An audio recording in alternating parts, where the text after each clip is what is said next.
My name is Alex Fuller, and this is my Leadership Journey presentation for Dr. Pierce's Organizational Leadership course for summer 2018.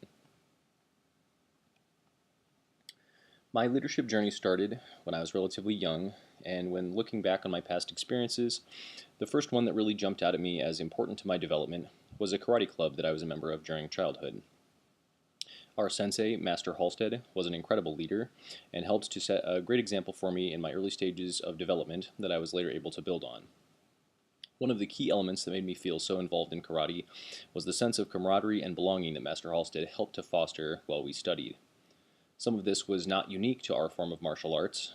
The uniforms, the belts and ranking structure, and the use of the Japanese language all helped to symbolically place myself and the other members of the club in our own unique in-group that separated us from our classmates.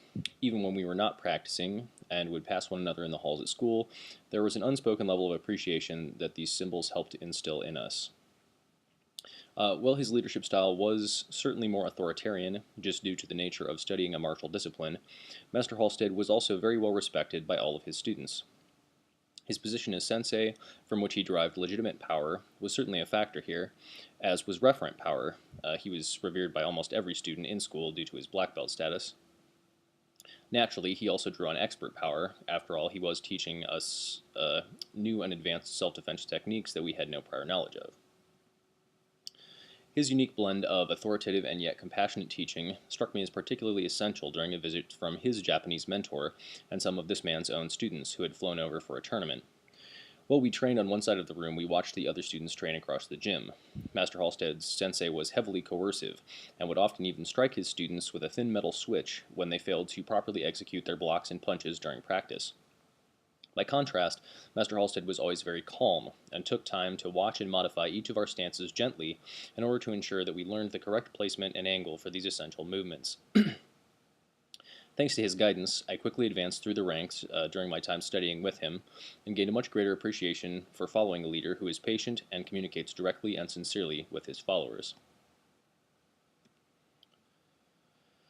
My leadership journey continued for several years in the Boy Scouts of America, an organization that I spent a large portion of my youth involved with. Modeled to a degree after military organizations, the leadership in the Boy Scouts was often highly authoritarian, and most of the motivation that we received as followers was either based on coercive or reward power structures. I came to dislike the structure quite a bit and wanted to be in a leadership role of my own, which led me to take on the responsibilities of patrol leader for the subgroup of scouts closest to my own age within our pack. I quickly realized that leading individuals around your own age, and at a young age to boot, was not an easy or particularly desirable task. Many of my fellow scouts were less interested in helping to set up campsites, clean up after meals, or even work towards badge requirements than they were in fooling around and fighting with one another. Had I recalled the lessons learned from my former sensei, I might have gained some valuable and applicable leadership practice during this phase of my life, but instead I became a bit resentful of my team and instead became a very laissez-faire leader. If they weren't going to do what they should be, why should I bother, became my motto for several of our outings and campouts during that period. Later one year, I was particularly irritated with our scoutmaster, Mr. McMenamin, who had been critical of my removed form of leadership for some time.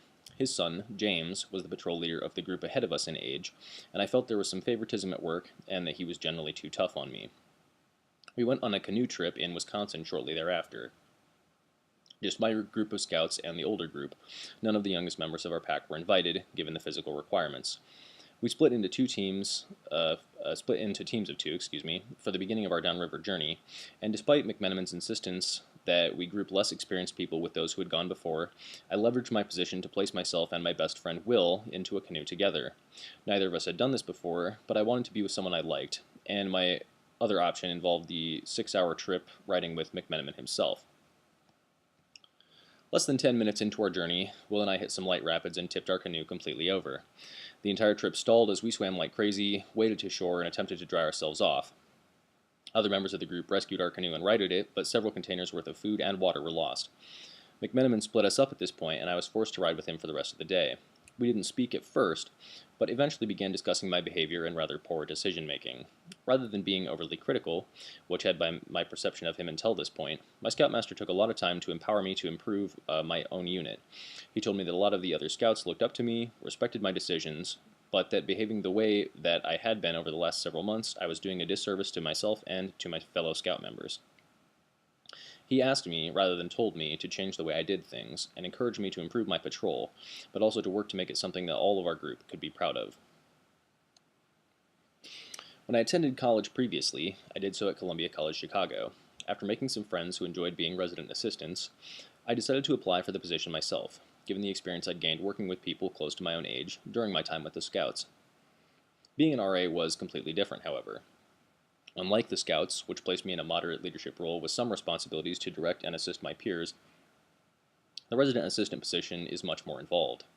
In addition to event organization, we were also required to administrate room check-ins and check-outs with the associated paperwork, issue keys, let people back into their rooms when they forgot their keys, and maintain building policies. This also entailed enforcing policy on several occasions. Despite the fact that we were a dry campus, it is not an easy thing to get an entire apartment of intoxicated college students to dump their beer and vodka out. We were additionally responsible for handling any roommate conflicts that occurred on our assigned floors, which necessitated advanced conflict management training and an extreme amount of patience.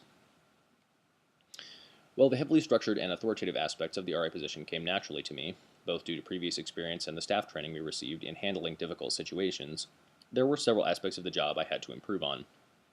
Community organizing, in particular, was my greatest weak point.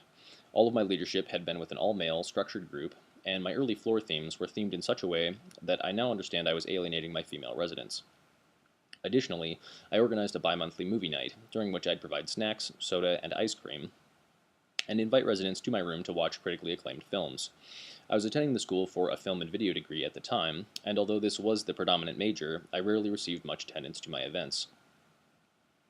I learned after surveying my residents that most of them were significantly more interested in music, and I was later able to adjust this after analyzing the attendance problem.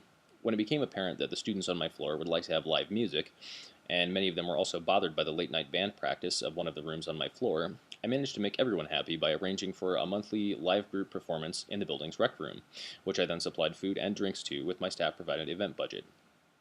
These were much more of a hit, and over time even drew in students from outside the building to perform, which also created its own unique challenges. I also had to learn how to negotiate roommate conflicts. Many of my residents had either major or minor issues with at least one of their roommates, and it was my job to help them resolve these problems, as the college simply couldn't shuffle people around every time a couple of them couldn't get along. While I did receive some specialized training for this, the concepts are not all that different from the negotiation strategies discussed in our textbook. In leading these discussions, it was key to establish a protocol for who could speak when, and if needed, I could step in and reset the discussion.